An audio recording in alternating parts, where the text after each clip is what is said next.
It's not doing it the same way I did it the first time. The water's going into the cup, so I was just gonna pour it from. It'll take forever because I'm trying to fill up that whole pot. Oh. Then again, I don't know. This is something that happens on the break. We need an instruction other than the instruction. Oh. Yeah, it is weird. So ounces is for cups. Cups is for pots. Yes. Oh, yeah. And Your microphone is not. did it right one time, and now today I'm messing up twice. No, testing, testing, 1, 2, 3, testing, testing.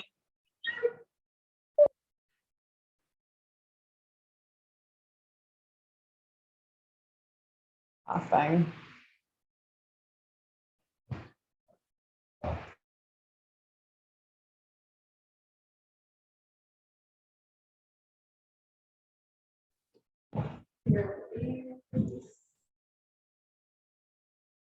What's the discussion? So I added.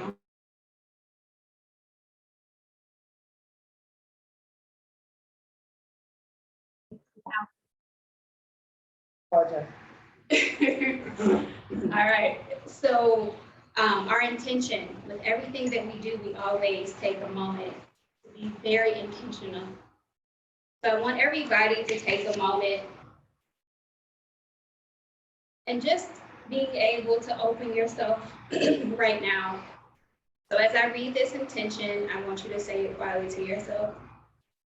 I am open to receiving knowledge and awareness today. In this moment, I release any judgments and distractions that neglect my ability to expand today. I am open and ready to evolve. Amen. You may say, Thank you. amen, and so it is. Affirmations are extremely important. So our next is affirmation. I am not what I can do or give. I accept that before I give or receive anything, I am enough. I deserve to give and receive great things. That's also important when we talk about unblurring these lines and boundaries. Some people believe that they have to come into a room, they have to give, they have to show what they can do and prove themselves to others. But we have to understand that we are enough just as we are. We don't have to think about what we can give to everybody, right? In every social situation, interaction, we may not receive anything. Sometimes we might be called to just give and just be something for someone else in that moment without expecting anything in return. So today's objectives are very clear as we are just doing the intro today. We're going to define what boundaries are. We're going to discuss when and how your lines became blurred. And then we're going to go into some evidence-based practices of using the DBT skill. It's fast to help us maintain self-respect in relationships. We're going to focus on who are you and what you deserve out of your relationships and interactions with others. So I have a quote. Our first quote is, she set her boundaries and rebuilt her life. Yes. Yes. This morning, someone literally just gave me a motivational little speech to help me with my own anxiety. This is my first time doing any type of workshop or class. So she told me, you know, in the midst of a volcano erupting, just being able to just emerge and go with the flow. No one's perfect, right? Absolutely. Reestablishing who we are, reestablishing who we are in our relationships, who we are on the job, as parents, co-workers, siblings, and our families. And it's okay to accept change. Yes. Which brings us to our second quote. The people who dislike your boundaries are the people who taught you not to have them. You know, when we are changing, whether it's starting a new diet plan, a new health lifestyle, recovery, you know, just trying to be more in tune with spirituality or God or a higher power, we're always going to have somebody who is going to say, well, why? You know, like, oh, I want to lose weight. Well, why? I want to get a new job. Why? I want to cut my hair. Girl, don't do that. It's always the judgments of other people that keep us stuck. And it's those judgments from people that, you know, formed us to who we are. He stopped us from having boundaries in a sense of self. So just remembering that as we go through this change, and as we talked about setting the intention to block out any distractions from the people who may not be ready for you to change. You know, sometimes it, as they say, is lonely at the top. So being aware that everybody isn't meant to come with you on this journey, but you know you're doing it for a better self. So it brings us to, you know, the difference between priorities and demands. Does anybody know the difference between a priority and a demand? So my first thought, my first thought when you said that is, people always make demands on you, but that doesn't mean that you have to rush to get that done and make that the most important thing for your day. You don't have to prioritize what somebody else asks you. Yeah. So my thinking was immediately the demands I make on myself. And then I have to prioritize those because if those are the demands that life makes on me or what appears life is making on me, then I have to pull back and prioritize. Are these really, you know, is it a priority just because something life is demanding it or something is telling me it's a demand? Correct, absolutely. So there's definitely a balance between our priorities and our demands. Our demands are things that are important to other people. So we have demands on our job. We have demands as leaders, you know, as coworkers. Those are things that are important to other people, but we have to do it. We got to go to work or we won't be able to pay our bills. So our demands please other people and help us just go throughout life. But our priorities are things that are solely important to us. So we have to have that balance of setting ourselves as a priority. We know that we are important, but our priorities have to be balanced. If we know that we're tired, we get home from work, which is a demanding job, but we also know that we have to cook, we have to clean, we got to take care of our children. Our children are important to us, but sometimes they can be demanding, right? If you don't have any children, it can be taking care of family members, neighbors, nieces and nephews. You know, as family members, we all do things for other people to assist them. But we have to take that time to prioritize what is important to me. And throughout the day, just asking yourself, what is it that I need in this moment? It's okay to set yourself as a priority. Those things are important to you. In order to continue to give to others, we have to pour back into ourselves and recharge. So there's definitely a difference between priorities and demands. We don't want to go through life just doing demands. Because then when are we prioritizing our own health? That's right. Great. Thank you. So next, boundaries. What are boundaries? What is like the first word that comes to mind when you think of the word boundary? Like I got time to respond to what I gotta say. Limitations. I think a barrier. Yeah. Safety nets or safety lines. Guidelines. When I was talking with, you know, people in general about the topic of boundaries, it goes kind of straight negative, like, oh my gosh, you know, Naja said, somebody put their hands up, stop. You know, if someone's like, you know, watch your boundaries, that word became like a negative stigma when I was working in residential treatment because I work with children and adolescent sex offenders. So we always have to say boundaries whenever a kid got too close without even recognizing that some of that wasn't even sexualized behavior. It was just them being a kid, you know? But it was always boundaries, and it was taught as a bad thing. You have bad boundaries, you are too close. So when we think about boundaries, we want to reframe that, and we want to see it more as a positive thing. Self-love, self-care. I have boundaries. That's my priority. I can set a safe and healthy circle around myself. And it's okay to do that. So more definitions. Boundaries are essential to our health, our happiness, and success. Boundaries are challenging when we know that we need to set them, but we don't know where to start. Yeah, because even when you talk about the demands and priorities, I'm like, I can remember distinctly, like in my early 20s or maybe mid 20s, do I know what I want? Do I know what I like? Do I really even respond when I'm tired or when I'm hungry?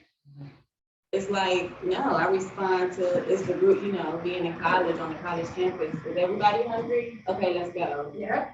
I'm hungry, but I'm gonna chill until everybody else says they are. So it's like I had to take a really and that's a light version of it, but you really have to like take a look at yourself. And I think in our communities, a lot of our mothers didn't know that they had the opportunity to say, these are my priorities. And it was kind of taught, it was taught that you have to prioritize what your elders ask for, what your community needs. So it's like, what you mean my priorities? You know, my family member needs me, my job needs me. Those are the priorities. So it's like, Putting self first is the last thing on our list. and it's almost like, okay, I heard what you said, but we almost need repetition and practice to even get there. Mhm. You know, because it's like almost threatening, like you bringing up some mess right now. You have to have me fighting with. Oh, we got fighting. Hey, Right, because boundaries. And then I think that's too how you just kind of see people angrily creating boundaries. Yes, they do it out of anger, they do it out of fear. Once you reach that tipping point where you can't take it anymore, then you block everybody, you know? So we wanna, help, so you don't get to that point where you're blocking out everybody and you're acting out of anger. Yeah. So we will learn where to start, and we will go into some more of that, how the lines become blurred. We feel like we just have to be everything for everybody. Because this is children, this is what we're taught. You don't even know how. You're sitting up here thinking you have to be here for so-and-so and X, Y, Z, and you don't even know you on their nerves. And often while we get played with the stigma of trying to be superwoman all the time. Yes. I notice that's another thing. Black women tend to get cast as super women because we try to do everything for everybody. Yes. I had The moment we say no, then it's That's the right. angry Black woman. Right. I had to set boundaries with my grandchildren because I have quite a few. And it seems like if you do something for one, then the other one is saying, oh, she did that for them. And now, oh, you let them spend the night. So now I need, and it's like, let me set these boundaries right here. And it helped. It helped to just set the boundaries as to what I'm willing to do and what I'm not willing to do and start practicing it, working on it. You know? And getting them used to boundaries too at an Absolutely. early age. Absolutely. I was gonna ask, because they had to get used to it. Was it a challenge? Absolutely. Manage you? Absolutely, but I'm learning to just kind of remove myself from certain situations where I used to go and try to save all and be all and have all the answers for everybody. And I'm thinking, no. So that's where I started setting those boundaries, certain things that I should not even, get involved in. Let them learn to handle certain things for themselves and their Yes. parents, because I'm the grandmother. So they think I'm like the superwoman of it all. So I'm learning to just refer them over to the presence within them, that divine part of themselves, and refer them to that inner place within themselves to pray and meditate for themselves. And that helps me to get off the hook. I set my boundaries right there, and then I redirect them to that part of them. Yeah, I redirect them. Yeah. Boundaries part 3. That's good. That's me. You know what, you talked about like parents and I was just sitting here thinking, you talked about how maybe our parents or their parents and were not taught and so forth. And I'm thinking like myself, how we can, for lack of better terms, create little monsters because, Yeah. you know, like the people say, you created that monster. Like with my children, I try to give them everything that I wasn't given. And then, and I have all boys and young men. So I think it took, after a while, and it almost seemed like too late, I started saying, I'm setting them up for failure because I'm doing every single thing for them. Yeah. I mean, from even to today, I'm sitting here thinking like how they're making decisions and we can all say that, you know, young people of today are a little bit different than maybe young people of 10 or 20. So it's like, I'm trying to backtrack and teach them the important things, credit, how to business wise, you know, if they get in trouble, like me not rushing there to catch their fall, and still be a good mother and not feel guilty about setting healthy boundaries with them and saying no, because again, I have boys, and so I would tell them no, and I would feel guilty, and I would turn right back around and do it. Or I would put them on punishment, and first of all, I would forget they were on punishment. They would remind me, so they would be right back out there next day. You know, having to really set some, and just to reiterate, healthy boundaries. Because I want to, you know, raise a well-rounded, healthy young man. Yes. We don't have those healthy boundaries with our children, and then they feel entitled. Spoiled, all of that, which set them up. So when they enter into the community and they learn that everything isn't just handed to them, you know. So when we talk about boundaries, that was a little bit of what I had for part 2, because boundaries for a parent are completely different, you know. Sometimes we don't feel that way, but as nurturers and parents, we give. We just want our children to be happy. So there's no, when it comes to my children, there is no line between who I am and who they are, because we are one. And now I'm like, okay, I have a 13-year-old and she is redefining who she is. So I have to take that step back. And then understanding that if you're with your children a lot and you miss them, you love them, you're always there. But then when they become teenagers and they go out with friends and they go to camps and things like that, you're in the house by yourself. And you're like, well, dang, who am I outside of being a mom? What do I do with my time? What do I do with myself? So that was something that I definitely wanted to dig further into, because you have some very valid points. A boundary is also a line between who you are as an individual and how you interact with others. Many people don't know that they can't establish their own boundaries. They may be enmeshed with others, never explored who they are, what they wanted. Some people might have lost themselves along the way and never had like an identity. When you think about it, when we're born into the world, our parents already have our nurseries decorated, our names picked out. You know, when I had my first daughter, Nana and Grandma are both in the hospital room telling everybody what they want to become. I want to be Nana, I want to be Grandma, and I want to be called Mimi and Gigi. But what about the baby might grow up and feel like I want to call you something else? You know, we take that away from our children. You know, our parents take that away from us, but they don't realize it. They don't know. So as we grow up, we just continue to go along with, this is what I'm supposed to do. Tradition. Yeah. So, you know, sometimes we just never have the opportunity to form our own identities. So we don't have boundaries or limits. So when we don't have those boundaries and limits, it definitely creates issues, you know, for our own development, our own self-confidence and self-esteem. So we have to learn how to communicate with others, how we want to be treated and what we deserve in relationships. So in a moment, we're going to get into, there's a handout that focuses on what you deserve. What I deserve from myself, what I deserve from my neighbor, my mother, my father, my boss, you know, my friend, really breaking it down, because when you think about like, you know, what I deserve, respect. Yeah, okay. But furthermore, what more is that, you know? Is it that you deserve to have like time for yourself on a job, having vacation time or sick time, things like that. So recognizing that you do have a voice and you can feel how you want to feel about what you deserve. There are boundaries for everything. We need boundaries through time. So we aren't committing to doing things that we don't want to do. Right. You know, children say, Grandma, come pick me up. And you're like, okay, next thing you know, you had them a whole day. You didn't get anything done that you wanted to around the house. So having that time boundary, like, okay, well, I'll get you for an hour and then you gotta go back home. Or if you come over, you gotta help me do laundry. You know, having time boundaries. Yeah. Emotional boundaries. That's who we share our inner thoughts and emotions with, and how we express our feelings. We have to have those emotional boundaries, so we're not just pouring ourselves onto other people. That's right.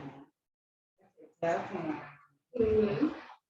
Physical boundaries are personal space and property. So their personal space, obviously, in 2020, we got so used to the 6-foot rule, you know, and we kind of learned like, oh, okay, having my own space isn't so bad. People really don't have to be on top of me. Absolutely. Boundaries of property. How many times do people ask to borrow something and never return it? Yeah. Then we have sexual and finances. Remember, a boundary separates your needs and wants from the needs and wants of others. So I just couple sexual and financial boundaries together because they're still like a give and take, right? Someone wants something, you don't want to give it to them. Or financial boundaries. It's like, I need to borrow $20 till Friday. Yeah. Every Friday, you never get your $20 back. Right. It's okay to say no and not feel guilty about it. Like that's a boundary. A no should be a boundary too that people don't have a problem with. You should be able to say no when you want to. But you'd be surprised how many people have a problem saying no. I know, because we're taught not to. We taught it's impolite or. Yes. Over and over again. And the thing is especially with family, and possibly the community we deal with, you know, wanting to support family and, you know, like you said, can I get $10? Can I get $20? Can I get 10? And then and to be able to say no and not feel guilty and think, oh, well, if it was me, I would want them to do it for me. But when you see it's just constantly happening and just, you know, or you feel like you're being taken advantage of, I think one of the things with boundaries is you know, doing something and not feeling, not doing it begrudgingly or feeling bad about doing it. If I do something, I want to be able to do it and not feel bad about it. Yeah. You know what I mean? So, Well, we gotta be, better at making sure that we understand that's what a boundary is. You're within your rights and your limits to always set what you feel comfortable with. And that's not on anybody else. You know what I mean? Like don't worry about how anybody else feels about you saying no or creating a boundary because it's for you. And it's creating peace and sanity in your life.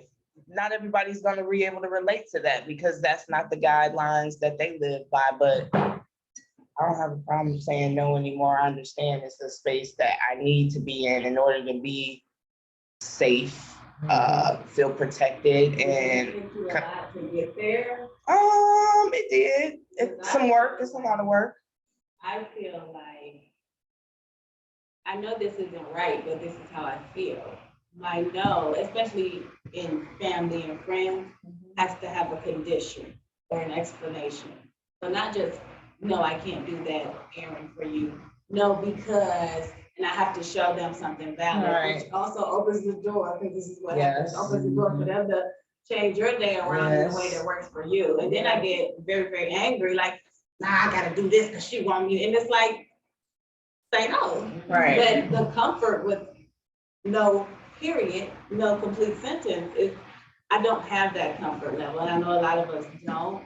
And I guess that's why I keep using the word practice, because I feel like it's something that I would have to Keep working on. start to feel some comfort with it. And you'll feel better with it. Like it'll get to a Not point. look at it as negative, like Correct. I wasn't being nasty toward that person. I Correct. was just, it just is. And you'll learn how to come up with the words to explain it. You know what I'm saying? Like, it doesn't come naturally at first, but then once you get more comfortable and confident with yourself, you'll start expressing yourself more clearer and people will understand it a lot better because it is work. But you gotta get there, you know? And it's the self-love. When you pour back into yourself, you'll understand that this is about me, it's not about you. And I'm okay with that. And it's not being selfish. You fully understand what boundaries are and what the purpose is and what the usefulness is. So that you can separate negativity from self-protection. And not being afraid to express how you feel. You know, I don't feel comfortable doing that. Right. And be okay with that. It's okay to say, I don't feel comfortable with this, or I don't like how this is making me feel.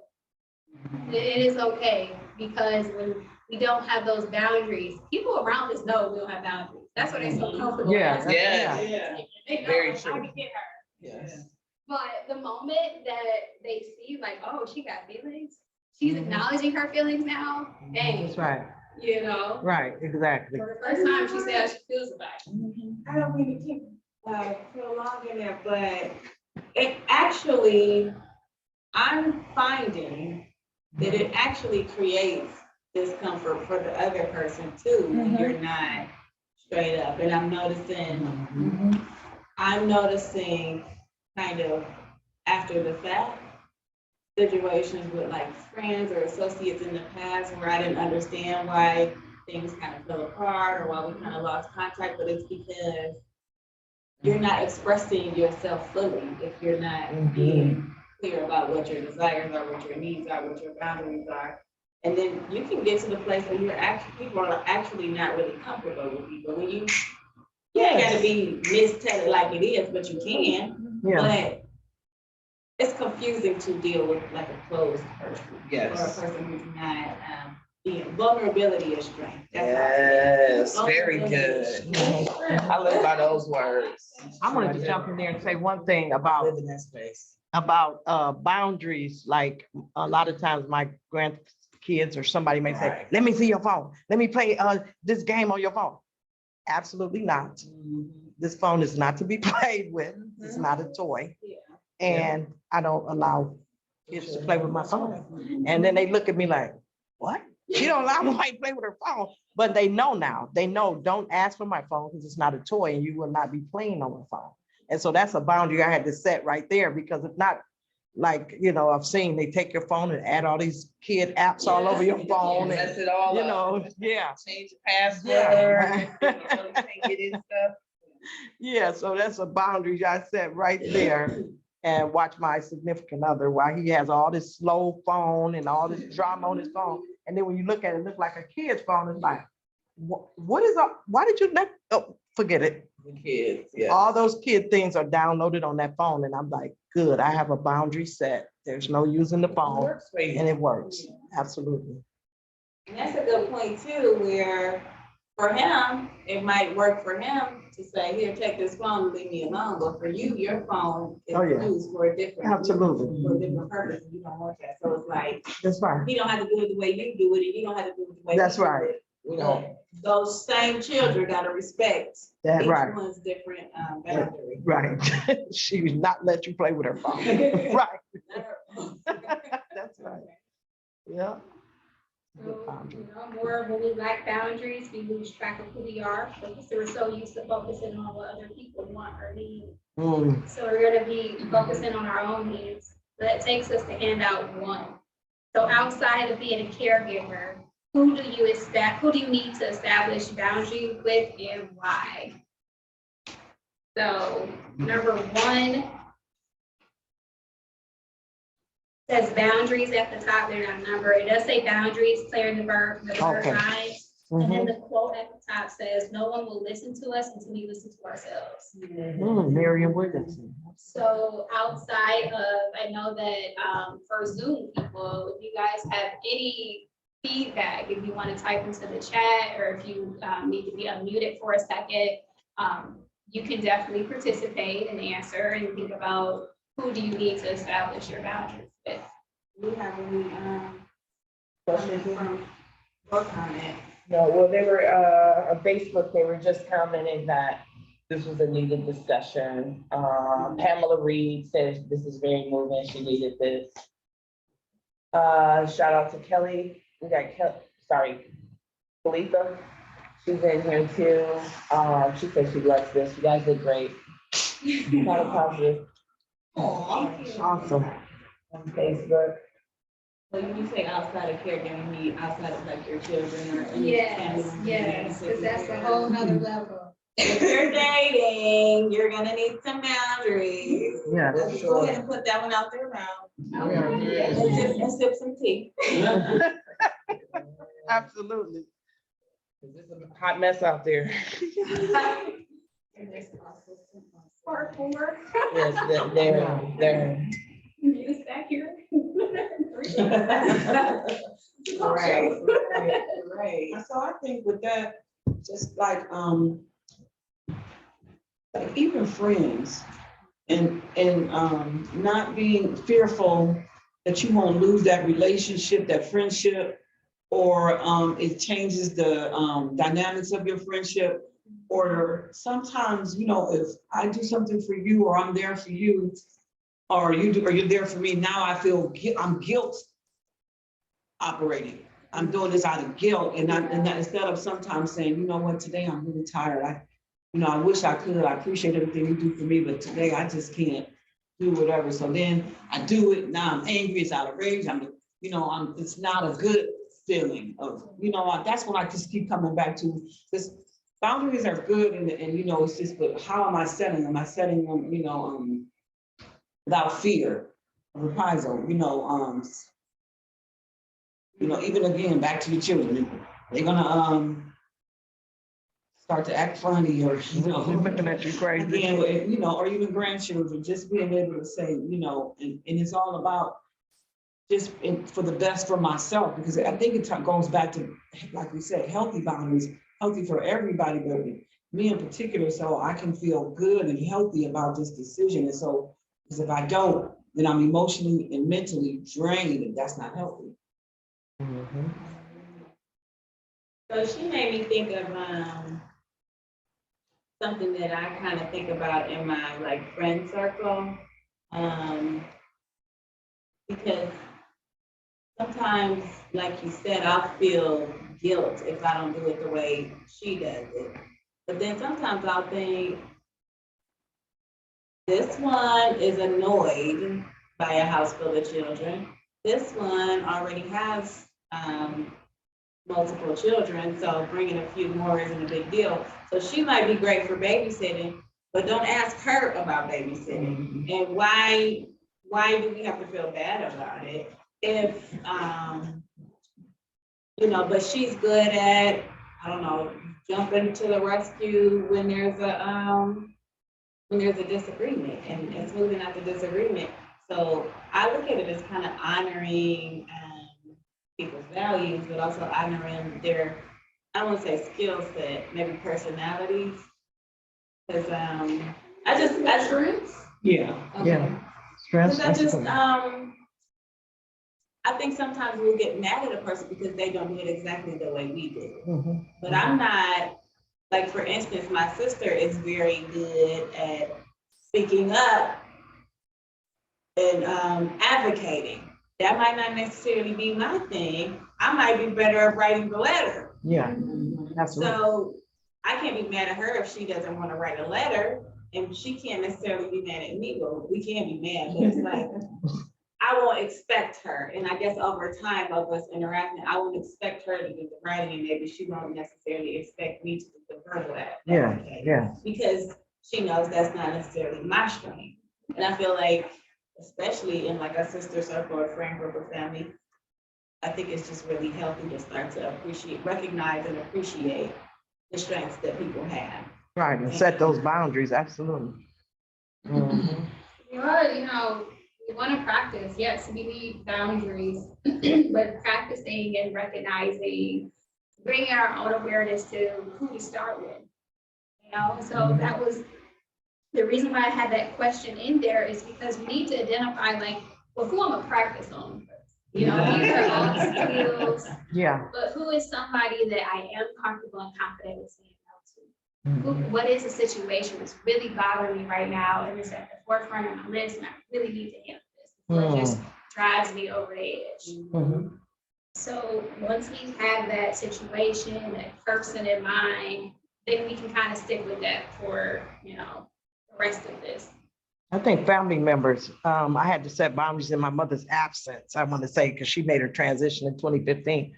But when we go, I had this reputation of the person that I was and, all the things that I was doing in my life, and people had just pretty much, this is who she is. And so when we go to our cookouts and parties, they would always bring up all this old stuff about what I did. Remember when you punched her in the face? And remember when you did this? And I'm like, wait a minute. That doesn't feel good to me. So I want to set some boundaries here. So when we're out or when we're at our family gatherings, please, by all means, let's not start doing that, because yeah, I was that person. Yeah, I was that person then, but I'm not that person now. And they used to have the most fun. They would be cracking up, laughing and bringing up all this stuff. And I said, wow. So I see where I was able to set boundaries. And now over the years, I don't have to deal with that anymore, because they already know. Don't start bringing up all that old stuff. Yes, I have to set those boundaries. And I didn't fall out with anybody about it. I just basically said, when you do that, I feel, kind of embarrassed or, uncomfortable. And I didn't say, you need to stop doing it. I just said, when you do that, it makes me feel uncomfortable. And yeah, and It's so. a really good conversation for our population, because a lot of our clients, a lot of our friends are going through or potentially going through similar things. Yeah. And sometimes it is very easy to be triggered by somebody bringing up the old you. Yeah. And potentially snap on them, but you're saying Yeah. that you chose a different way to present it, and it worked out. It didn't cause a fallout. And it might not always work out for some people, but you still have the right to be honest about how you feel. Yeah. Yeah.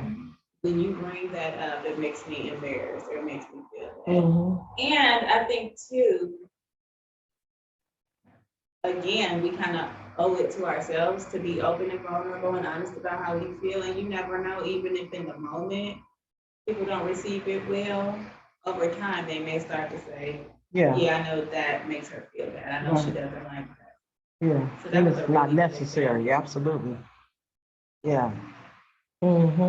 Thanks for that, that's good.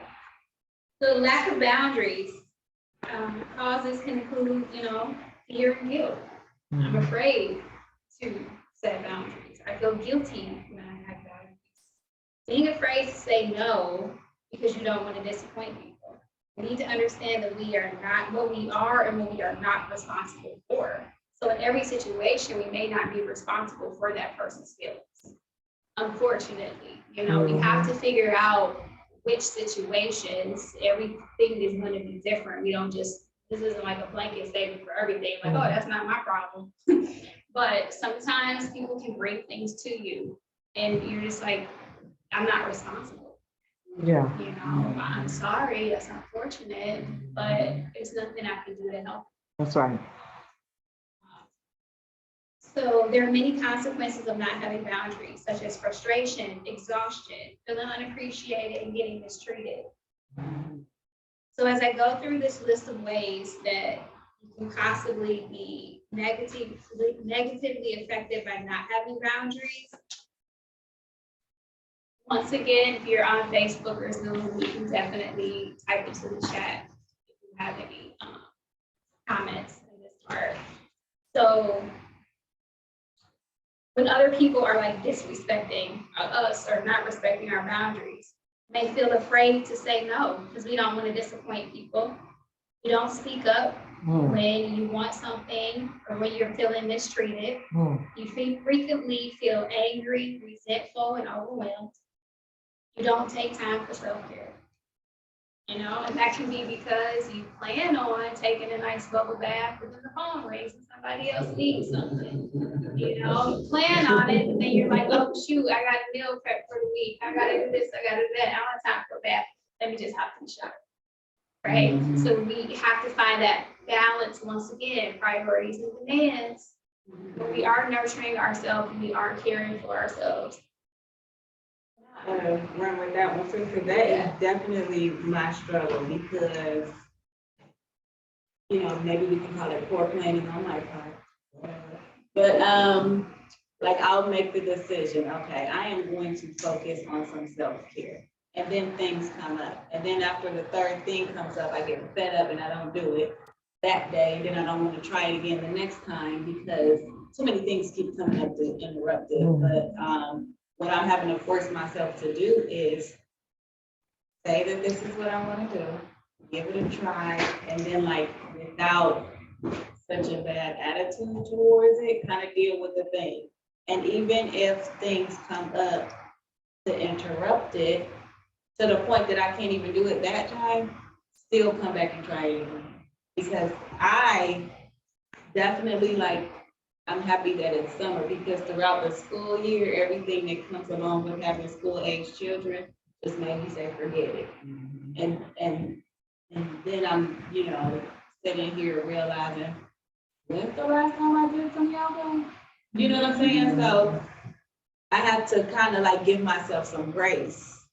Give yourself some grace so that you don't give up on self-care. Yeah. Whatever that is, even if self-care is just establishing and practicing your new boundary. Yeah, absolutely. And even practicing, just starting off with small things, I think that everybody should take at least 5 minutes out of the day, midday.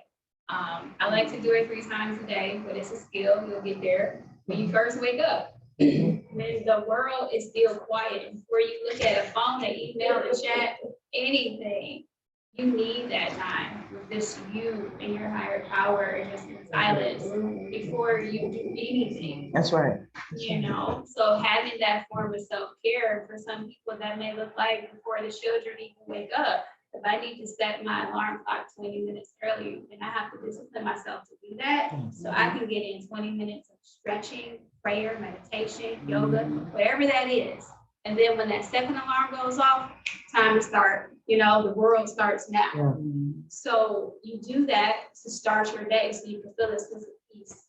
You understand what peace feels like within your body. So when something happens outside of your home and outside of your control, you're able to say like, okay, well, this is happening and it's okay.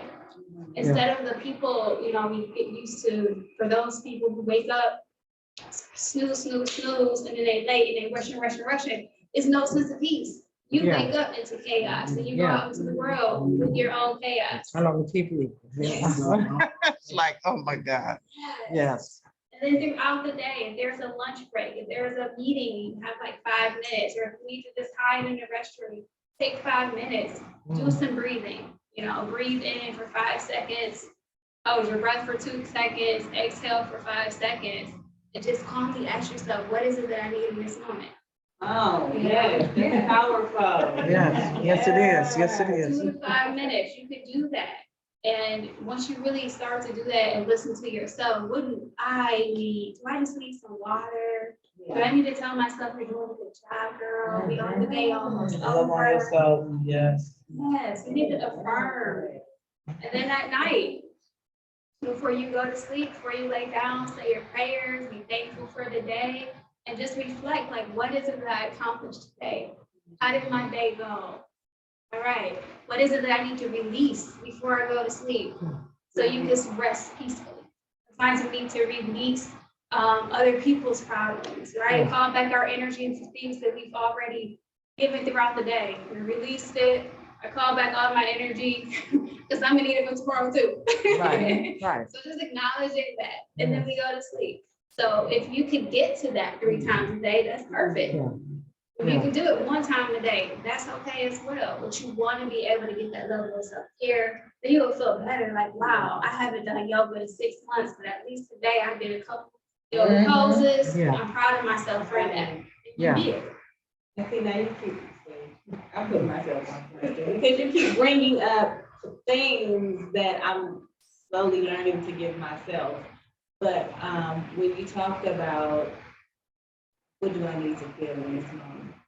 And then, and when you do that and answer it, and then move on it, Yes. you are really giving yourself a gift. And then you can start to fall in love with that internal voice, because my internal voice, I'm getting there, but she better calm down.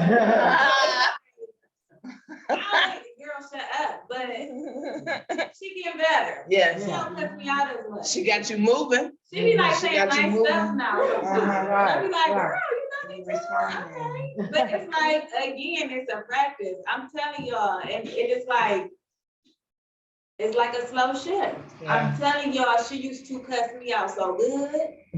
She used to cuss, I used to be like, you right, I am bad. Yeah. There you doing good. Put it back in there. And when you set goals, that I just want to speak real quick on, when you set goals and you actually accomplish those goals, like it don't have to be big goals, like just daily things that you want to accomplish.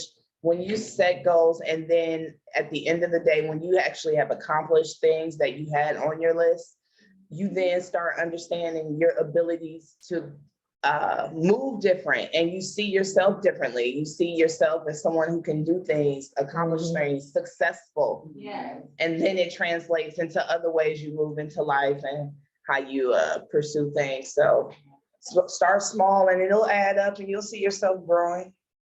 But you got to start creating. That's what we were just watching, a great podcast. But yeah, you got to start creating things for yourself, because they say a lot of women, when you don't create, so when we're not creating things in our lives, so creating goals, being creative, just using our creative energy, that's what keeps us so complacent and flat and not wanting to be motivated and lacking. Yes, yes. But when you got things in control in your own life and you're trying to create some of your own energy and all that, you'll feel so much better about yourself, and you'll see your confidence going. That's right. Any comments on our Facebook? Let's see, man. And I think that's huge too, when she said to set goals. Even like at the top of the day, I've never heard anybody use my line. I always said, in the morning before the world wakes up, I need my 20 to 30 minutes. And then, that time set some goals for the day, because if I have a lot to do, and I'm just over it, then it seems I feel defeated if I'm not getting anything. But when I set, this is what I need to get done today. And then at the end of the day, even if I don't accomplish every single thing that I've done, don't beat myself up about it, but at least be able to see that I did set the goal to do this thing, this thing, this thing, and this thing. And and got those done. I may have not done number 7, but I did 1 through 6. And feel good about it. Yeah. Absolutely. Thanks. And I know that I'm responsible for me.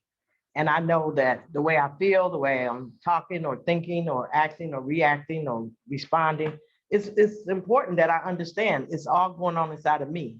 And so I have to set boundaries to, make sure that I'm able to do the things that I know I desire to do, things that are a priority to me. And I'm going to do that, which before I used to just run around doing everything for everybody and trying to just be all. The chaos is what we live in so often that we don't even realize how chaotic our world is getting, because we stay in it so much. But when you start having a peaceful place, and then a peaceful place. Multitasking. Yes. You calling all this other stuff. yes, make it real pretty, like we talented. Like we talented or something. And she said a peaceful place. That's a good one. Peaceful place. Yes. When you find that peaceful place. That's I'm telling you, and when you find that peace, you're gonna see how chaotic it get out here. You're gonna say, oh no, it's too much for me. Let me go back into my sanctuary. Yes. Yes. Where I could protect myself, because you can't fix everybody. And I learned that a while ago. No. And it's like a habitation of peace when you can find that place within yourself and just, So true. Yes, absolutely. Wow. That relates. Okay, still going down the list. You feel guilty when you set limits or do things for yourself. You feel you regret when you make commitments to other people. So it's like, yeah, I'll be there. That goes to our time boundary. I'm gonna come to your party, I'm gonna come to your graduation, and then I'm gonna come to And bring a gift. And look good when I get there. And you And look be on great, time. And have a good, be in a good mood. Why you not dancing, girl? I'm tired, I really didn't want to. Right, I'm right. hungry because I didn't stop to eat. Right. Or is that just me? Yeah. No, it's not. So, you know, other things include you're frequently overscheduled, rushed, and tired. You don't have a strong sense of who you are, what your values are, your goals, your interests. As a therapist, I often ask women, who are you? Yeah. What do you like? And I don't know so many Yes. times, and that is so sad. Mhm. And they start to feel sad because they're like, I don't know. Well, what's your favorite color? And then, wow, we're black a lot. Mhm. Let's Don't talk even know about that yourself. black. Is that your favorite color? Is that convenient? Or does that just marry your mood? If you're in a dark space, you know, think about, what do you like to eat? I don't know, whatever the kids want to eat or whatever he wants. And then, you know, a lot of people are in these relationships and they seek counseling because they get out of a relationship and they're working on like, I gotta be better, I'm struggling here. But it's when they're removed from an intimate relationship and it's time to focus on who they are outside of that Absolutely. relationship, they discover They don't know. They don't know who they are. Yes, Yeah. No. you just don't know anymore. So Yeah. we do need to do something, prioritize what's for us. I want to eat this. Like my thing is on Fridays, I eat pizza. If I ask my kids or anybody else, you want some pizza, they don't want none. Okay, well, I'm going to eat this pizza. Right. This is my thing that I like. Yeah. I identify this is my favorite color. This is what I like. This is who I am. After my divorce, I had to figure out what I liked because I couldn't dress a certain way, you know? And now I'm like, ooh, I can wear dresses. I like this. I Yeah. like wearing this and doing this. So I can dress how it makes me feel comfortable and confident, right? We have to get to that point sometimes because we get so lost Yes, you in do. other people. Absolutely. You got comments? I know you ready. Right. Right. No, because at first I was like, I didn't know we was talking about me and pointing fingers at me, but you just reading your lips. It felt Right. so familiar. But we can identify with this, with all this. Absolutely. Yes, yes. It's familiar. You enable others to be irresponsible by doing things for them that they can do for themselves. Big time enabler. Yeah.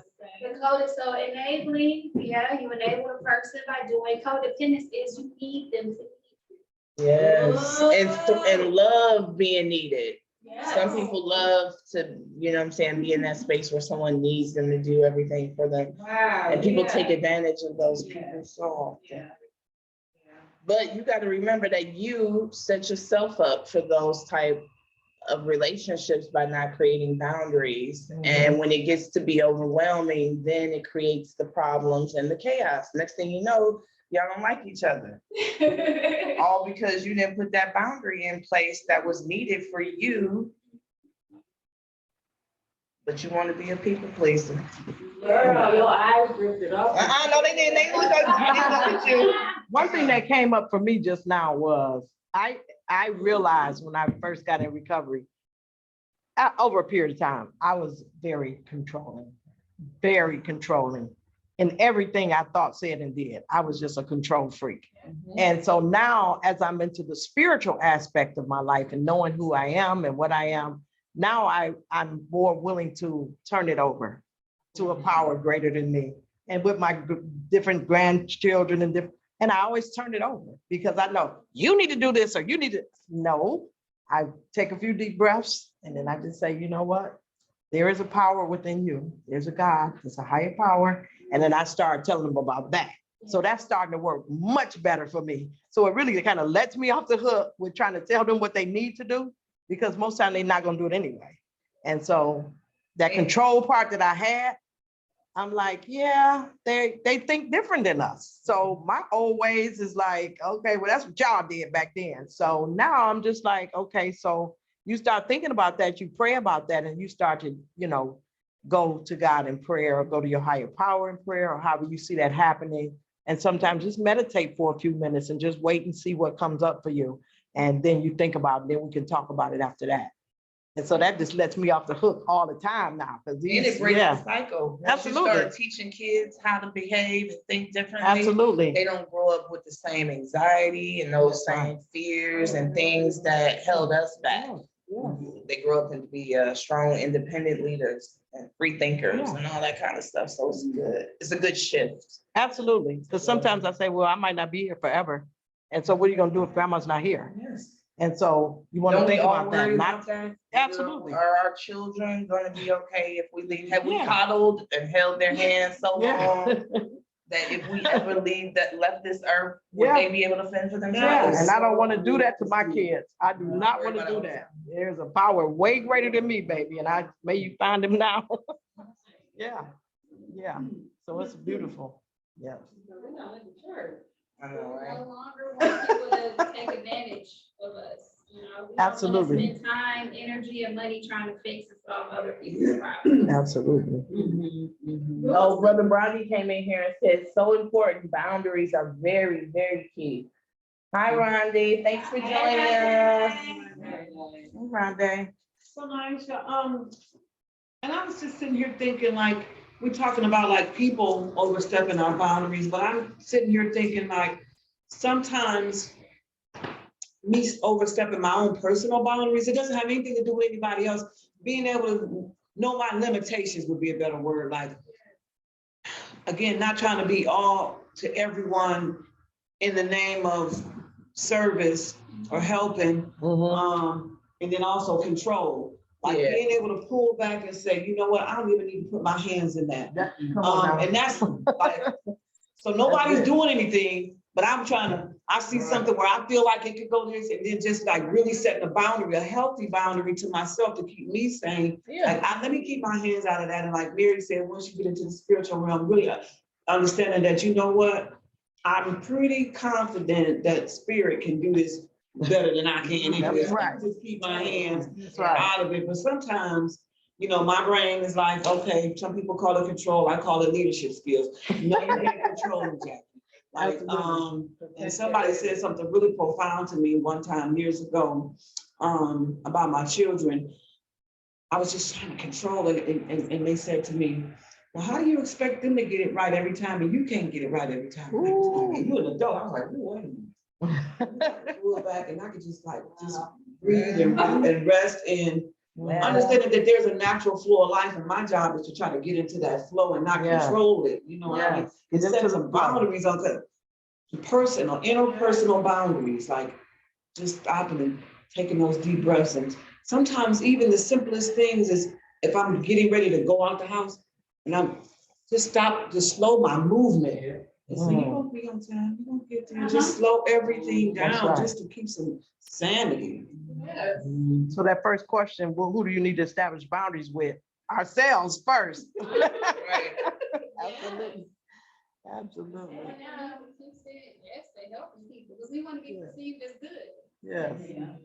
That's bringing up something that I think Mary has dealt with in our house, in our recovery house, where women want to come to their peer complaining about somebody's behavior. And I know, Mary, you used the tactic of having them go within. Absolutely. Yes, Absolutely. people may be acting ridiculously around you, but are you going to join the chaos? That's right. Or are you Woo. going to Absolutely. find your peace and even eventually model peace? That's right. Because some of them haven't ever even seen it That's and right. don't even know how to show restraint and how to create a space where they are protecting themselves. You know, so many of us have lived in chaos for so long that that's all we know. That's all we know. So when you see somebody over there acting calm and smiling through all this chaos and, you know, able to protect. Yeah. What you taking? Can I get some of that? Yeah, yeah, yeah. Just a little water and energy, sunlight.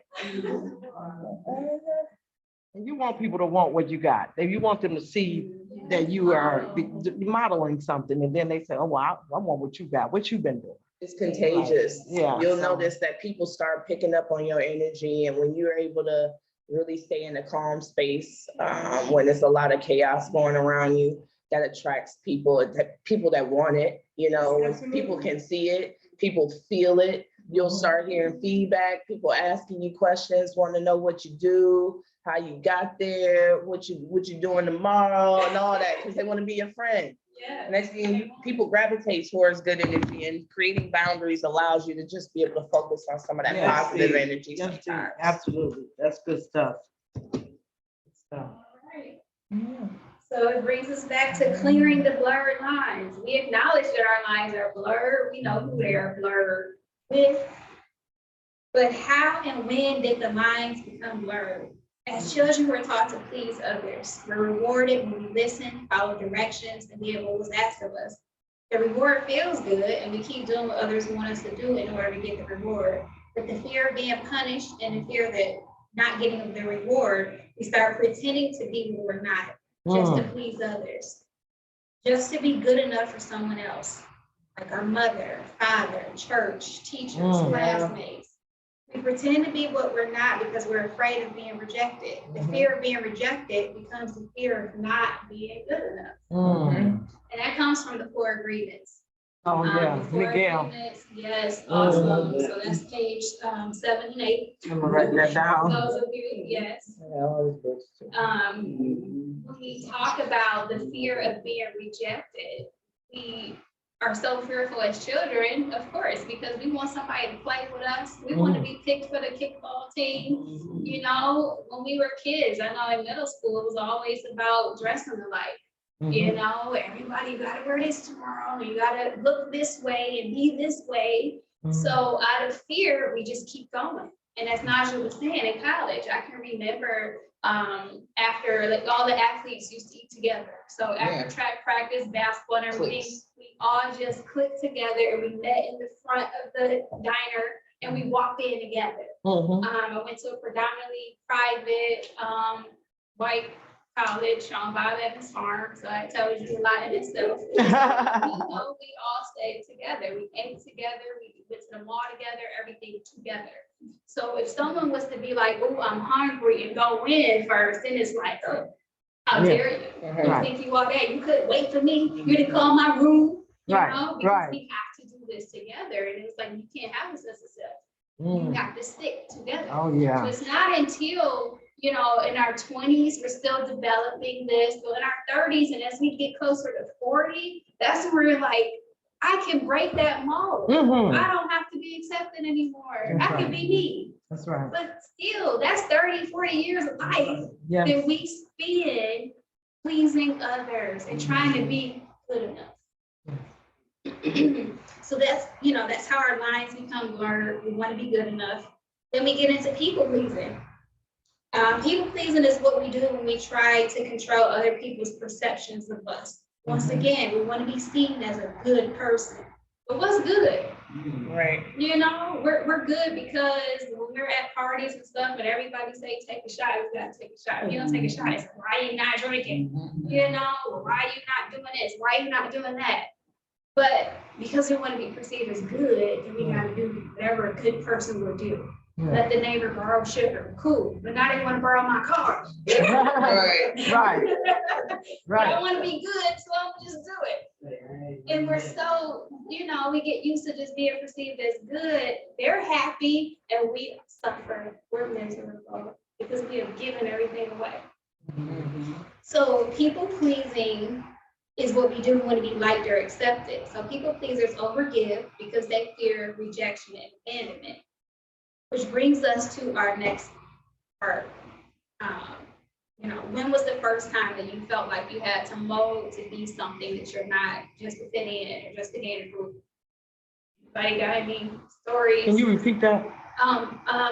One of the first times that you felt like you had to mold to be something that you were not, just to fit in or gain approval.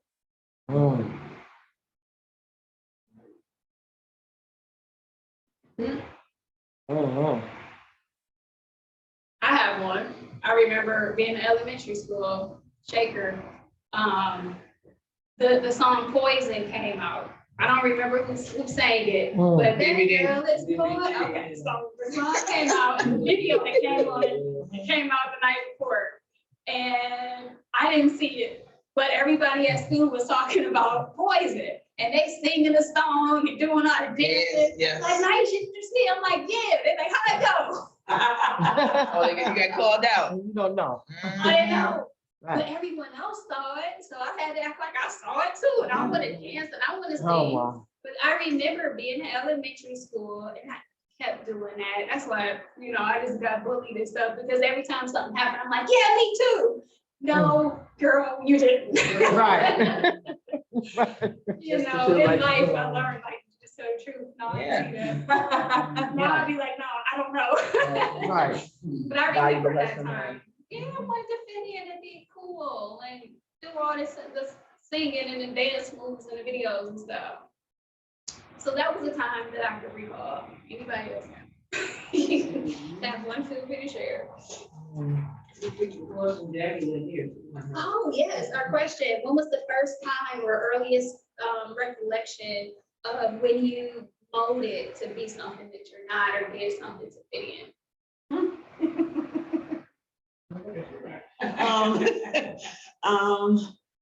I think the very first time that I can recall was maybe about 11 years old. I had a really good friend.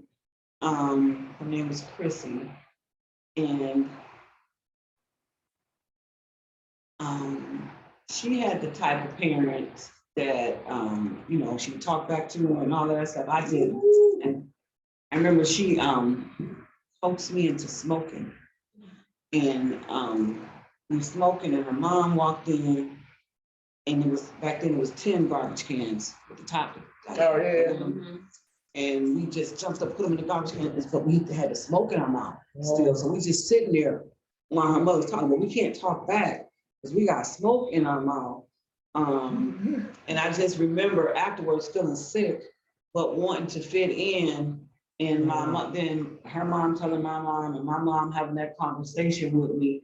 And that wasn't the last time Right. that I could recall. And then after that, because I was somewhat of a loner, I just remember sometimes those same situations, just trying to insert myself into, the places where everybody else was, instead, because by nature, I found out I like being with me. I like my own company. I just have to make sure I'm not isolating. So trying to fit in was uncomfortable to me. And now even getting older, understanding that sometimes, well, not sometimes, I have to protect my energy. So going into being in every circle, being, my girlfriend's mom, she says, fools' names and fools' faces always appear in public places, meaning being everywhere. I don't have to be on every scene. I don't have to be in every, to this day, I don't have a clique. I can go and sit in any circle and have a conversation with me, just be by myself. But just, but it took some time to get there to understand that you don't need to do that. Yeah. fit in everywhere. Wow.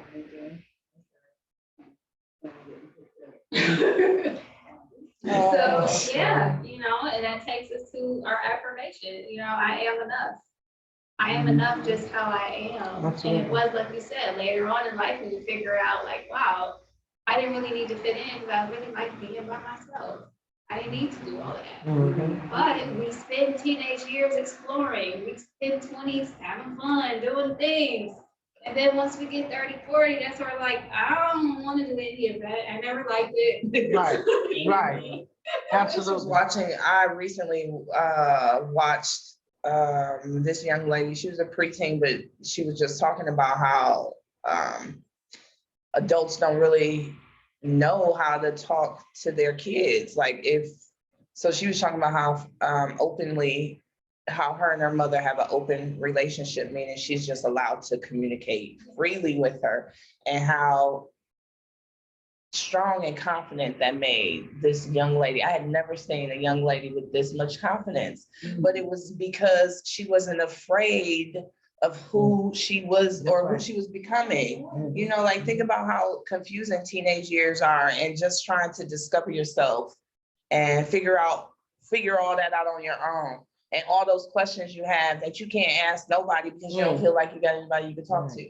If we open ourselves up to creating a no boundary space with our Absolutely, children, absolutely. meaning where we allow them to explore and be as wholeheartedly, yes, as they want to be, and not be offended and not Be judged. shame them Yes. or make them feel some type of way about being curious or different. You'll discover a whole new child is in there. Mhm, You know what I absolutely. mean? Like we become, the mask that we're wearing as adults starts from when we were children. Absolutely. Childhood trauma is real, and so many of us are walking around with it still, that Mm. we haven't yet to deal with real things that have messed us up as kids and still Yeah. plague us as adults. Children are taught, stay in a child's place, be seen, not heard. Their voices are taken away at such an early age that they don't feel like they have a voice. They don't know how to communicate and express themselves effectively. So, then that turns into them seeking validation. And people through- pleasing. Yes, and I talk about that in my affirmation book for kids, about how that starts and how they start to experiment with like drugs and alcohol and sex and high risk behaviors. Because they're looking for an outlet to express themselves and get things out, because they're taught that talking is bad. You Yeah. can't talk back. Whatever mom says, whatever dad says, that's the end of it. So then they grow up and maybe they have children of their own. And the only thing they can think about is not being able to be heard. So then they overshare with their children. They let their children be overexpressive, instead of finding like that boundary and that fine line between being able to, be both. And that comes from, trauma and a lot of parents who have children before they actually heal and deal with their own trauma. Absolutely, Right. absolutely. I read something the other day and it said that, a lot of people say like marijuana is a gateway drug. And so what I was reading was saying, it said, no, marijuana is not the gateway drug. The gateway is trauma, molestation, mental abuse, all that leads a person to that, to substance abuse. And I've always thought that was the, like, children should be seen and not heard was one of the most harmful Yes. things to happen in mankind, because then you think, I can't tell somebody what's happening to me, or I'm not gonna be believed, or I'm gonna disrupt the family functions or dynamics or whatever the case is. So you walk around and 9 out of 10 people are walking around with trauma and not even know that they've been traumatized, because A secret you ain't never told nobody. or you think that I'm being Just riding strong, inside of you. or you feel like I need to be strong, I need to handle this on my own, and I'm walking around, but not really knowing. I learned something years ago. Someone told me that no matter what happens, what we deal with on the inside, either it's gonna come out, Yes. you learn how to come out healthy, or it's gonna come out sideways. So that means in my behavior and my thinking. It's showing up I anyway. I was kind of guarded a little bit after a while. I saw some things happen. I can share it. Like, I saw my sister get physically abused at a very young age by her boyfriend, and I can remember I may have been 13 years old. And she not only was abused, she went back, she stayed with him. And I remember making the decision in my mind saying, I will never, ever get that close to anybody or love anybody that much where I can't walk away in 3 seconds. And I went on to live my life to feel like, okay, we close, but you ain't gonna get, but I mean, like, we can get this close. We ain't gonna get this close. Cause I don't wanna ever get to a place like that. You know what I mean? And that was traumatizing, and I had to unpack that and slowly learn that not only when I am keeping people out, I'm keeping myself in prison. You know what I'm saying? I'm not letting others in. Yes. Oh. The last thing that we'll end with are our IMs. I know we got the 15 minutes still. Creating healthy boundaries helps us create separation between you and others and define who you are, so you can be yourself and make choices that are right for you. So on the worksheet, there's 3 I ams. And even if you don't want to share all of them, I would ask that you share at least one.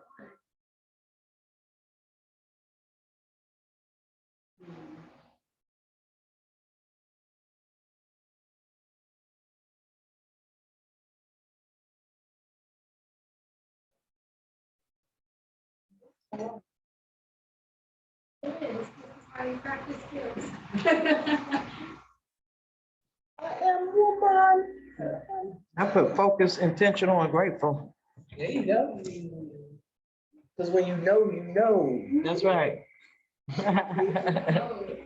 I'm the thinker that thinks the thoughts and makes the things happen in my life. I'm good with that. Yeah, that's what I put down. And I can add beautiful. Always keep that on the list. Yes. I am thoughtful. I am healthy. There you go. Mhm. All the ways. All of them. Claim them. Claim them. Intelligent, I'm intelligent, I'm beautiful. And I am whole. Oh, I can write a lot of these and just keep going. You should be speaking that stuff every day. Anyway. Oh, I do. I do. Peaceful. Mhm. Yeah. Let's see, so for part 2, next Friday, we are going to pick up on what we are responsible for, how to put ourselves first, and then we'll dive into the fast skill that teaches us how to be fair to ourselves and other people.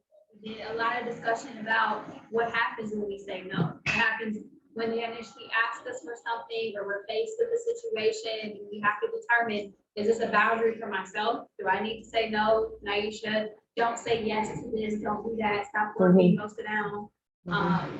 You know, just defining that more, how to be fair to yourself and others, not over apologizing, you know, never apologizing for having feelings, not apologizing for, you know, like, I'm so sorry, I really can't because I gotta work, I'm sorry. Don't be sorry, right? We don't need to always apologize for things. So kind of recognizing when we over apologize, it actually decreases our self-respect. Mm. So we're gonna learn more about our values and how to stay true. So that's gonna be part 2. And then, is there anything in particular that we should add on? I feel like we have enough here, but I Yes. can always add. Seems like enough. It's a Yeah, I lot. was about to say, It's a lot. because we tend to go around, I mean, the topics usually bring up further discussions to go deep dive in, so I'm sure we'll be able to bring something into that. And it begins by to a part 3 where you related conversations. So, All right, well, thank you all for joining us. We'll see you back here next Friday, July 15th at 10:30. Have a good weekend. Thank you.